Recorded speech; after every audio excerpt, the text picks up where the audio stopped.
I've already invested a whopping $60,000 into just ensuring your happiness. Yet how could you reduce me to merely a wallet or an ATM? I don't recall ever soliciting your assistance. Lily, Max's wife, scoffed with a sneer. Why don't you try halting the payments if you're so bothered? After all, I'm quite the big shot. I can easily handle it myself, added Max, his tone equally dismissive. Even Max, my eldest son whom I've raised, behaves in this manner. After coercing me into covering the expenses for a $20,000 engagement party and a $40,000 wedding, they have the audacity to treat me like this. They only see me as a cash cow. I must have made a mistake in raising my son. I'll never allow them to push me around again. I've heard you loud and clear, responded Chloe. Are you sure about that? You know we won't let you see your grandchild, right?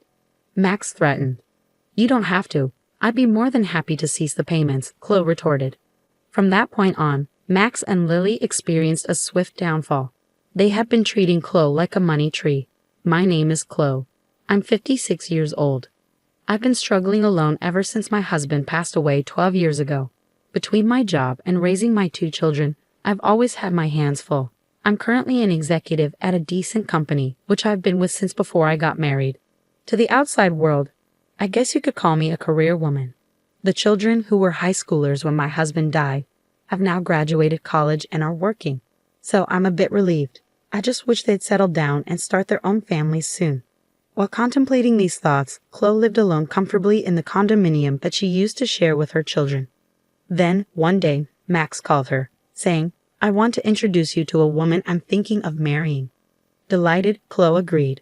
Max, who turns 28 this year, works for a large corporation as a salesman. Although he has been a bit of a playboy, it seemed like he was finally settling down. On the day he was to bring the woman he was planning to marry, Max said, Mom, long time no see. This is my fiancée, Lily. Lily was a receptionist at the company where Max worked. She was strikingly beautiful, and Chloe felt proud of her son for finding someone like her. Oh, congratulations to you both. I'm here to support your happiness, Chloe beamed. As their conversation progressed, the topic of the engagement party arose. We're planning to have an engagement party soon. I need to start preparations. Mom, could you cover the $20,000 cost for the engagement party? I was taken aback. I had assumed the average cost to be around $10,000. However, seeing their joyful expressions, I couldn't bring myself to refuse and agreed. Of course, it's a joyous occasion, I thought to myself. Later, my eldest daughter Mia came to visit. Mia, how's work going? The deadline was yesterday, I inquired. I'm managing well, so don't worry, Mia replied. Mia is a manga artist. While she hasn't achieved a major success yet, she has her own series and manages to sustain herself. She has always been talented at drawing and has a deep passion for manga, making it the perfect career choice for her. By the way, Mom, isn't Max getting married? Maya asked. Yes, he came by the other day with his fiancée Lily to introduce her. They've asked for $20,000 for the engagement party, I explained. Wow, $20,000 is quite a hefty sum, Maya remarked. It's not just for the party. Apparently, they're planning to allocate it for their wedding funds, and as tokens of appreciation, I clarified. On the day of the engagement party, I handed them the promised $20,000. Both Lily and her parents looked overjoyed. We'll use this to begin our new life together, they exclaimed as they tucked away the money. There were no gestures of gratitude as I had anticipated, but I reassured myself that this was customary for engagement parties. As long as they could embark on a happy marriage, I reasoned it was worthwhile. However, a few days later, Max dropped a bombshell. I've won a grand wedding with numerous guests and connections invited, perhaps around 250 people, he announced excitedly. That sounds splendid, I replied. And with that, Mom, I'd like to ask you to cover the upfront costs of the wedding, Max requested. I was taken aback by the request. I had always believed that weddings were primarily funded by the couple themselves. I'm counting on you, Mom, Max insisted. It's pretty standard for parents to pay for the wedding. But didn't I already contribute a significant sum for the engagement party? I questioned. Lily's parents are frail and unable to contribute, and I'll make sure you're reimbursed for the wedding gift, Max assured me. Reluctantly, I opened the bill Max had brought. To my shock, The amount was $40,000. The idea of such a hefty upfront cost made my head spin. How extravagant of a wedding are they planning? I wondered aloud. Wait a minute, isn't this a bit excessive? Why not have a wedding within your means? I suggested. It's a once-in-a-lifetime event and Lily doesn't want to compromise. Plus, don't you want Lily's parents to see how happy she is? Max countered, cornering me. Feeling pressured, I couldn't bring myself to refuse. All right, it's indeed a joyous once-in-a-lifetime occasion, I conceded. Seeing my consent, Max smiled and thanked me before leaving the room. Later, I transferred the upfront cost of $40,000 to the wedding venue. It was difficult to part with the money I had been saving for my retirement, but I reassured myself that it was for my child's happiness. 2 months later, on the wedding day, the venue was more luxurious than I had anticipated. Mia and I arrived early in the morning to change into our dresses and get our hair done. As I approached the bride and groom's dressing room to knock, I overheard their conversation. I can't believe we're able to have such an extravagant wedding. All thanks to Mom, Lily exclaimed. Absolutely, and she even gave us $20,000 for the engagement party. I even managed to buy a new bag. What a great wallet, more like an ATM. Let's keep withdrawing from it, Max, Lily joked. That's a bit mean, Max replied, but Lily continued, ignoring his protest. Stunned, Mia and I continued to listen as Lily gleefully said, If we ask her, she'll probably cover the rest of the wedding costs, right? Of course she will. Leave it to me. Then let's use the wedding gift for a honeymoon trip to Hawaii. And of course, we'll take my parents along. How about buying a high-rise apartment for our new home? That sounds perfect. Let's get my mother to cover the cost. She does have the money after all. The hand I raised to knock on the door was trembling. Mia held my shoulder and led me away from the door. Breathing slowly, I took Mia's hand that rested on my shoulder and said, Mia, there's something I need you to look into when the ceremony starts. Of course, Mom. Leave it to me, Mia reassured me. And so Max and Lily's wedding began. Throughout the ceremony, their vows in the chapel, and the toast at the start of the reception, all I could think about was the conversation the two of them had earlier. Presenting the groom's mother, Chloe, even as the MC introduced me and a spotlight fell on me, all I could muster was a bow. Mia, who had been making the rounds toasting, came back to me. Mom, I checked with Lily's relatives. Both of her parents are perfectly healthy. That's horrible. We need to confront them. I'll be right there with you, I assured Mia. As Mia said this, it was time for the first wardrobe change. Lily exited first, then it was Max's turn. Now the groom will exit, escorting him is his mother, Chloe, who raised him single-handedly, the MC announced. Called upon, I walked down the aisle to meet Max. A little tipsy, Max was in high spirits, announcing into the MC's microphone. This is my amazing mom. Keeping a straight face, I acknowledged the cheers from the crowd. I walked beside Max as we exited the hall and headed straight to the dressing room. Mia was already there, and she spoke to Max. Max, there's something I need to ask you. What is it, sis? Make it quick. I need to change and get back, Max replied curtly as he undressed. I heard the conversation in the dressing room earlier. How could you talk about Mom like that? Mia confronted him. Huh, you were listening. Well, whatever, Max shrugged, seemingly unfazed. As we were taken aback by Max's attitude, Lily, who had already changed into her dress, came in. Mother-in-law and sister-in-law, what's going on? She inquired. Mia pounced. We found out that your parents are healthy. They both have good jobs. Why are you making our mom pay for everything? What's going on? What is this, some kind of sister-in-law bullying? Lily retorted, appearing shocked. My patience snapped at her mocking attitude. I've already paid $60,000, hoping for your happiness. And yet you treat people like their wallets, ATMs. What kind of language is that? I exclaimed. Hearing this, Lily laughed as if it was a joke, acting all high and mighty, for such a small sum. We're not in your debt. Besides, it's normal for the groom's parents to pay for the wedding, right? But you lied about your parents being ill to buy a new bag, Mia pointed out. Oh, you were eavesdropping. That's a terrible hobby, Lily scoffed. Watch your mouth, Mia, I warned, feeling angry at Lily's dismissive attitude. Lily then looked at Mia. I don't want to be told off by an older sister who is still single at 30, doing some weird job as a manga artist. It's because you're such a nerd that you can't get married. That's right, you're hopeless.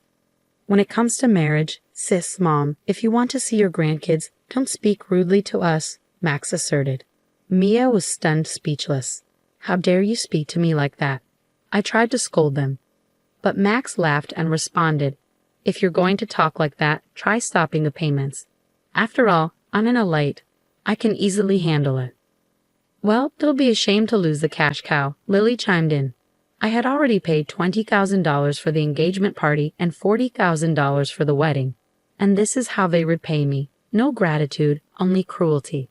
I must have gone wrong somewhere in raising my son. I'd had enough. I wouldn't be manipulated by them anymore. I've heard all you have to say. Are you sure about that? If you don't listen to us, you won't see your grandchild. Max threatened. But I firmly responded, that's fine. You don't need to bring them over. I'll gladly stop the payments. Max and Lily just stared at me, stunned. I'm severing our ties here. I wish you all the best with that, I declared, taking Maya's hand as we left the venue. The joyous noise of the reception was still audible as we departed. A month later, as Mia and I were enjoying some tea at home, the intercom rang with a shrill tone. Oh, Mom, it's Max. What should we do? Maya asked. Let him in, dear, I replied. Max, whom I hadn't seen in a month, looked remarkably worn and tired. Why the sudden visit, Max? I inquired. Mom, you must have received the bill for the wedding venue by now. Why haven't you paid? Max asked. Huh? Oh, the bill for the remaining balance. It was $45,000, right? It arrived, but I have no obligation to pay it, I stated firmly. Don't be like that. In the end, we didn't receive many wedding gifts and couldn't pay the bill, so now we're in debt, Max confessed. At that, Mia laughed and commented, from what I overheard at the wedding. It seems you two have quite a bad reputation. You, Max, have been throwing your weight around at work, doing haphazard jobs, and Lily, you've been putting down other women, flaunting your looks in marriage. I can see why people wouldn't want to give wedding gifts to people like you, Max retorted sharply. Hey sis, stay out of this, I interjected, feeling a sense of frustration. It's not just me you haven't been considerate of, it's everyone around you. The wedding expenses are your own doing. Please pay them yourselves, I pleaded. Mom, I'm in a bind here. Lily can't control her spending, and even her parents have started to take advantage of me. Lily's love of money isn't exactly a new revelation, Mom. Plus, having seen Lily, I can easily imagine her parents behaving the same way. Please, Mom, think about helping us. Give us some money, Max begged desperately. To Max's desperate plea, I sternly replied, you were the one who said, I'm in a light. It'll be a piece of cake, and told me to stop making payments, weren't you? And didn't you say that we were severing our ties? I have no obligation to give you any more money. Mom, don't call me Mom. I don't want to be called that by someone who has only ever seen me as a cash cow. To be honest, I'd like you to repay me for the wedding and the engagement party, but I'll write it off as a settlement payment. Now please leave. Max, who had looked shocked, now had a malicious look on his face. Hey, are you really okay with this, Mom? Cutting ties with us like that? How will you spend your old age without a husband? Don't you want to see your grandchild? He pressed. Before I could respond, Mia intervened. Don't worry about that. I will be by Mom's side. And what can an unsuccessful comic artist like you do? You can't even have children, she taunted. Shut up, Max. I finally snapped, feeling the anger boil inside me. Max was frothing at the mouth with anger. Ah, so scary. Sure, you mock me as a failed manga artist or an otaku. Yet my manga was among the top-selling shoujo manga this year. Did you know it's set to be turned into an anime and a movie next year? Safe to say I'm in a much better financial state than you and your debts, Mia revealed confidently. At this point, Max noticed something. Hey sis, that thing. This, he pointed to Mia's left hand. Oh, you noticed. Yes, that's what's happening. Mia smiled as she flashed the ring on her left ring finger. I'm getting married to my editor. He's a big shot at a major publishing house, a real high flyer. So we can take care of Mom. We don't need you anyway. We never intended to have our children care for us. Thanks, Mia. We're having a wedding, but we'll handle everything ourselves. We'll invite Mom, Max, but you don't need to come, Mia declared confidently, leaving Max stunned. I said, did you get it now? Never bother us again. I declared firmly, pushing Max towards the front door along with Mia. Please. Mom, and you too, sis, Max pleaded. But before he could finish, something came to mind. What are you going to give us, money? Max asked eagerly. Upon hearing this, I turned to him with a stern expression. That director at your wedding. Turns out, I didn't know, but he's a client of my company. It seems your hiring and all your undeserved privileges were out of consideration for me. I told them to stop that though. What, you didn't hear about this? Stop it. Please handle it on your own now. Goodbye, I said firmly as Mia and I pushed Max outside and firmly locked the door. Max made a fuss outside, but after ignoring him for a while, it became quiet. A year passed since then. Right after that incident, I sold the house to avoid Max and Lily's visit and bought an apartment with elderly services for my old age. According to a neighbor from my condo, Max and Lily showed up and created a scene, asking why I wasn't there. Hence, I believe my decision was the right one. As for Max and Lily, they abandoned their dream of a luxury high-rise apartment and now live in a cramped space. Max, it seems, was demoted after his actions were reviewed. Perhaps hurt from falling from his elite status, Max worsened his attitude towards others. It's surprising he's not fired yet. Lily, who quit her job upon marriage, continued to splurge for a while, but their funds quickly ran out. Even with their debts, Lily's luxurious habits did not change, and her parents continued to demand money. Apparently, they quarreled daily. I hope the two learn the hardship of earning money and appreciate the people around them and grow up, though that might be too much to ask from them. I still maintain a good relationship with Mia. Mia's husband is a good man who treats me well, and they are expecting a baby. I plan to spoil my lovely daughter and grandchild, and looking forward to it keeps me working every day.